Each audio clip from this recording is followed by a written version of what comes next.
Welcome once again to Commander by Danon. Today we continue our series looking at some of the strongest aristocrat commanders in the game. Now, this one is a deck that I built for my lovely wife and editor, cutestuff.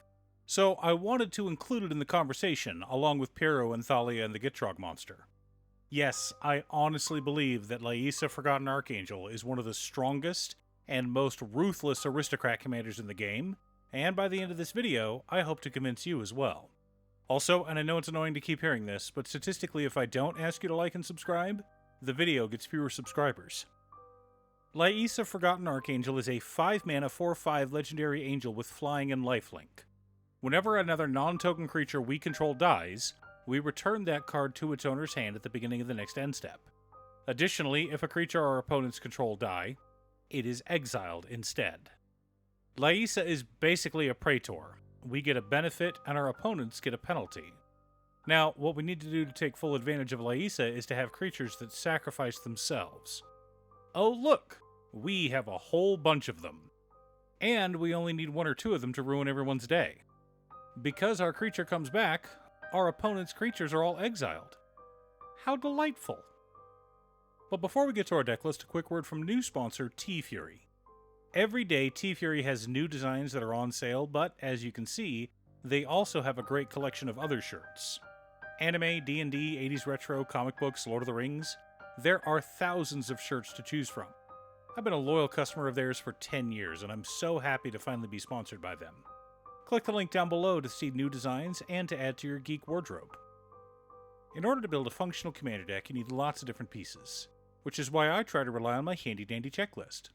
50 mana sources, usually split between 37 lands and 13 pieces of ramp, 10 pieces of card advantage, 8 to 10 pieces of spot removal, 2 to 3 board wipes, 2 pieces of graveyard hate, and 1 sudden I win card. Oh, one more quick announcement before we get started. I'm streaming on Gaming with Danon as well as Twitch. Sometimes I'm building commander decks, other times I'm playing Final Fantasy XIV, but you're always welcome to pop in and talk about Commander. Honestly, about half my streams are talking about manga, anime, or Commander. Our land base consists of Command Tower, Exotic Orchard, Marsh Flats, Windswept Heath, Bloodstained Mire, Flooded Strand, Polluted Delta, Godless Shrine, Vault of Champions, Shattered Sanctum, Isolated Chapel, Shadowy Backstreet, Snowfield Sinkhole, Sunlit Marsh, Tainted Field, Bleachbone Verge, Fetid Heath, Caves of Koilos, Bright Climb Pathway, Shine Shadow Snarl, Orzhov Basilica, Bajuka Bog, Field of the Dead, 4 plains, 4 swamps, 3 snow-covered plains, and 3 snow-covered swamps. Because we're running Field of the Dead, I wanted to run a split of snow-covered and normal basics. To help out with mana ramp, we're running Smothering Tithe, Pitiless Plunderer, Warren Soul Trader, Soul Ring, Arcane Signet, Talisman of Hierarchy, Orzhov Signet, Marble Diamond, Charcoal Diamond, Mindstone, Chromatic Lantern, Burnished Heart, and Solemn Simulacrum. Some mana rocks, some treasure generators, and some land ramp, which is appropriate for our color identity.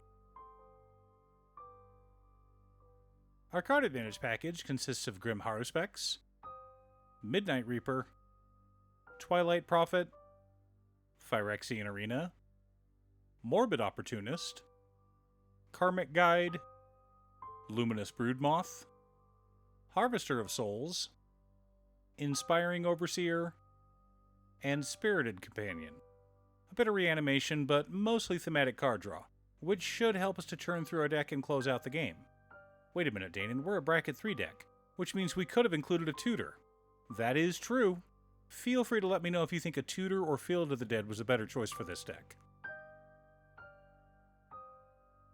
For interaction and spot removal, we're running Plague Crafter, Cathar Commando, Shriekmaw, Accursed Marauder, Fleshbag Marauder, Demon's Disciple, Braid's Arisen Nightmare, Grave Pact, Dictate of Erebos, Disenchant, Generous Gift, Priest of Forgotten Gods, and Ruthless Lawbringer. Lots of cards that offer repeated value.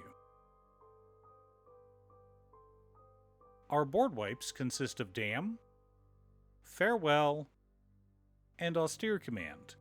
Wanted some flexible options when it came to board wipes. For additional sacrifice outlets, we've got Viscera Seer, Umbral Caller Zealot, and Carrion Feeder. For Aristocrat payoffs, we've got Grave Venerations, Zulaport Cutthroat, Blood Artist, Cruel Celebrant, Ellis Ilkor Sadistic Pilgrim, Bastion of Remembrance, Sir Conrad the Grim, Corpse Knight, Vindictive Vampire, and Marionette Apprentice. Finally, the core of our deck consists of Emptiness, Selfless Savior, Selfless Spirit, Kami of False Hope, Teysa Karloff, Benevolent Bodyguard, Elenda the Dusk Rose, Doomed Traveler, Doomed Dissenter, and Vito Thorn of the Dusk Rose. Wanted some shenanigans and protection, as well as creatures that left behind tokens after they died. Now that we have our deck list, let's compare it to our checklist. 50 mana sources split between 37 lands and 13 pieces of ramp. Right on target. 11 pieces of card advantage counting our commander. 13 pieces of interaction. 3 board wipes. 3 pieces of graveyard hate in Farewell, Our Commander, and Bajuka Bog. No sudden I win cards, but lots of value. Liesa is the meanest commander, not because she exiles our opponent's creatures when they die. It's not because she lets us recast our creatures over and over again. It's because she does both. And if we build around her, we can ensure our opponents have no creatures left to do anything to us. Remember, if we have a Plaguecrafter and a Grave Pact on board, we sacrifice 1 creature, and so our opponents have to sacrifice 2. 1 from the Plaguecrafter effect, and 1 from the Grave Pact effect. Which means we get to 2 for 1 our opponents every single turn. Turn after turn after turn. How delightful. I think we may be done with this series for now, but I may come up with another high-powered Aristocrats commander that we can build around. Let me know down in the comments which one you think I should build next. Try to keep it at least a 2-color commander, though. Thanks for tuning in. Once again, a huge shout out to my editor cutestuff. I couldn't make these videos without her. If you'd like to hire her to edit your own videos, she can be reached at cutestuff.edits@gmail.com. Link is down below. If you're looking for ways to support the channel directly, you can head on over to patreon.com/Danon. You can have a video made, or just ask for help building or tuning a deck list. I also wanted to give a quick shout out to all of my patrons: Waffles, Jiraiya, Marcus, Brett, Roxy, Alex, Congo, Robert, Pi, Kazaris, Patrick, Tiz, Art, Richard, Boomy, Oscar, Justin, Goldenwalker, Captain Hammer, Sleech, Mr. Salty, Daniel, and Zombie. You guys are awesome. I post new Commander Deck videos every weekday, so be sure to subscribe and ring the bell to be notified of new videos. Again, thanks for watching, and I'll see you all again next time on Commander by Danon.